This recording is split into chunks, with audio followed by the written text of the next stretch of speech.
Broncos are re-signing one of Sean Payton's most trusted players. It is fullback Michael Burton.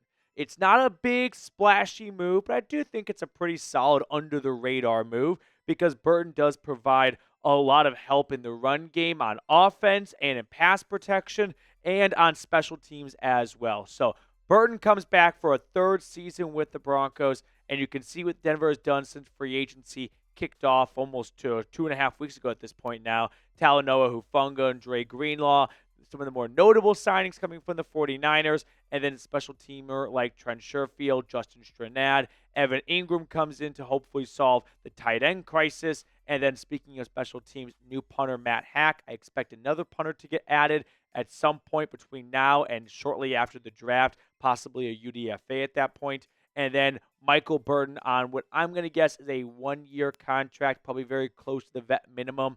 1 year, $2.5, maybe $3 million max. But we definitely have learned more and more about Sean Payton as a coach as he has wrapped up 2 seasons with Denver, and he values trust. We've seen that with the pipeline from New Orleans to Denver and bringing players that he's coached before to the Broncos, players he's worked with, guys he knows, and players he trusts to get the job done, right? Doesn't mean they have to be the most physically gifted player. Doesn't mean it to be the fastest or the strongest, but guys who he believes in the crunch moments can go out there and get the job done the way he wants it done. So Denver's running back room with Michael Burton looking something like this right now. I expect more faces to be added, of course, during the NFL draft. And I expect there to be a fun competition because if, let's say, they add a minimum of just one running back in the draft, which seems like for an over-under for the rest of the year, I think they're going to add at least 2 more backs. We're looking at least one rookie, and then Jaleel McLaughlin, Audric Estime, Tyler Bidet, and Blake Watson all battling for 2, maybe 3 spots max. So here's kind of a quick summary of what Denver has done in free agency. A bunch of re-signings before it all got started, and then some newer faces, Hufanga, Greenlaw, more splashier names, and then, of course, Evan Engram as well, and now Michael Burton. So Denver makes, I don't think, a vital re-signing. I'm not going to try and sell this as, holy cow, the Broncos just won free agency by bringing back Michael Burton, but I think he does provide some really good play that doesn't really get picked up on from fans on Sunday during special teams and on offense as well. Doesn't get a lot of touches, doesn't get a lot of touchdowns or anything like that, but he had a fair amount of, I think he had 1 or 2 touchdowns last year, so he put together some nice highlight reels and packages. Yeah, he had a touchdown run. I think he had a touchdown reception as well, so I'm going to give him unofficially 2 touchdowns, and maybe my memory is just misleading, but PD stats say Michael Burton 2 touchdowns last season. Now, next up on the show, we're going to look at the NFL season win total projections that came out from ESPN today. You guys might be interested to see what they have Denver winning. So if you believe the Broncos can win 10 or more games, show me by hitting that thumbs up button down below. I would love to get to 600 likes on today's episode. That would be the most in the month of March, I believe. So help me out accomplish that goal by clicking that like button. So let's run through the Vegas ESPN season win total projections for 2025. See where Denver falls. We've got the Cardinals at 8.5. Sorry, 8.5. I was 8.5. 8.5. I'm addicted to just betting on the Cardinals. I don't know why. I always believe in them, whether they're a dog or whether the favorite. I have this weird addiction to.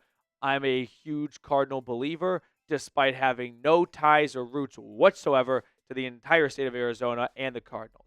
But I'm going to take the over on this one. I'll take the over on the Falcons and Ravens. That just seems like a safe bet, too, on the over.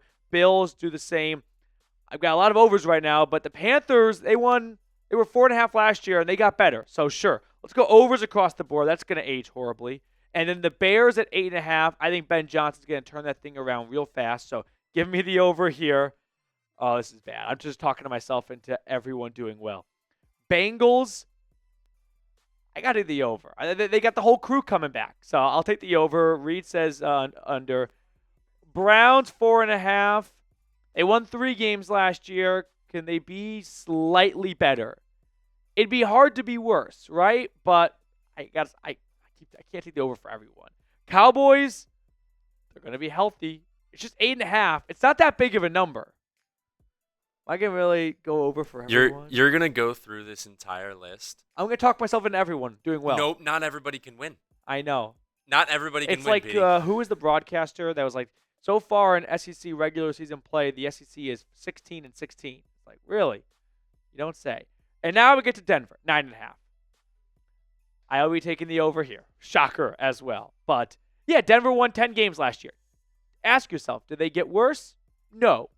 Now, if you don't improve, you are getting worse in the NFL because everyone else is getting better around you. But I'm going to say 10 wins for Denver. I think Vegas might have it right on the money, but I'm taking the over on 9.5 wins. Let me know how many wins you think the Broncos are going to get. I'm going to say 10. I think 10-7 is coming for the Broncos. Let's do the rest of this now. Lions. Dude, just 10.5? Is that real? They did lose both coordinators. Maybe it's a step back year. Maybe that's my under. Maybe they're going to go 10-7. I'll go under there. They go 10-7. Packers, 9.5. I'll go under. Okay. Texans, 9.5. It's really low. 9.5 for. I think they get 10. I think they get 9. I think they're 9-8. I'll go under. Colts, 6.5. That's a low number for a team that's been like around 8 wins the past couple of years. They also have a quarterback battle already. They do. That's right. Okay, give me the under there. They kind of blow it all up. Jags, 6.5. I think it's a bounce back year. Bounce back year. I'll take a 7-win Jags team. Who's up next? Chiefs, 11.5. I'm going to say that's a low number. Fuck. I'm going to say over. I think 12 wins. Raiders, 5.5. I think they could be better than 5.5. I don't believe in the Raiders ever, but I think they could be a 6-win team at worst. Forgot to select the word win, so my fault there. But I like both overs for the LA. I think it could be an LA fall. I think the Chargers under Harbaugh in year 2 are going to get better, and the Rams were very close to representing the NFC in the Super Bowl. So I'll take the over on both these right here. Same goes for the Dolphins. The Dolphins are like my AFC Cardinals. I always talk myself into the Dolphins, so I'll go over here. I'll go under on the Rams. Step back for the Rams this year. Vikings, 8.5. I'm going to take the under. I think that J.J. McCarthy is going to have a rough first year. Patriots, 7.5 with Braves. Can they get to 8-9? That's the question. I don't know. He did a pretty good job in Tennessee early, right? I'll say under. I'll go under. 7 wins for the Patriots. Saints, 5.5. I'll take the under. I think the storyline is going to be the Saints are tanking for Arch. Someone's going to come up with a better rhyme, but it's going to be something about tank for Manning in New Orleans. Giants, 4.5. Jets, 5.5. I'll take the under on both these. I think this is going to be a dumpster fire. I think this is going to be what's like a downgraded dumpster, like a trash can fire. Dumpster fire, trash can fire. And we've got Eagles at 11.5. I'll take the over. Steelers, 7.5. I think they're going to go 8-9.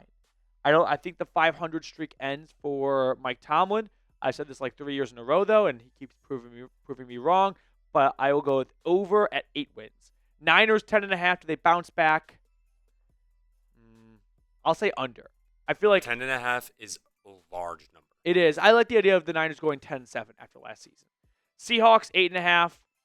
I'm going to say under. I think the Sam Darnold signing might come back to bite them because I've just got this personal theory of if you sign a journeyman quarterback to a big contract for the success he had in a one-hit wonder year the season prior on a different team, it doesn't work out well. Basically, Matt Flynn and Nick Foles are my examples for this.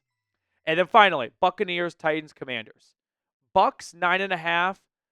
Yeah, sure, 10. I think they can get 10 wins. They continue to just keep on cruising. Titans, I'll take the under. I think Tennessee could be picking first overall in back-to-back drafts. And then the Commanders, 10.5. Sophomore slump for Jaden Daniels, maybe? I don't think a sophomore slump, but I do think 9 wins sounds good. I'll and take they're the all under. going to be like, ooh, I Yeah. thought you guys were going to be better than that. Right. I'm with you. I like that. 9 wins for the Commanders. So there it is. Record that. We'll see how that ages rather in January of next year. So come back to me in 10 months and make fun of me. But Before we sign off, one quick housekeeping note, and then we'll get on with the rest of your Tuesdays. Make sure, or Wednesdays actually, the week is flying by. Make sure you check out the awesome deal going on over at Fanatics, chatsports.com/DEN hat. This hat is 70% off. They've got shirts, jerseys, hoodies, sweatshirts, a whole bunch of gear on sale. So I don't want you to miss any of that stuff right there. You got to go to chatsports.com/DEN hat. All right, I forgot to think of a name a random blank. How about name a random NFL team? Just keep it nice and simple. We just went through all 32. Name a random NFL team. Okay. I got mine. 3, 2, 1. Indianapolis Colts. Let me know if you said the Colts as well in the comment section. For now, that will do it on today's episode. I will see you guys later.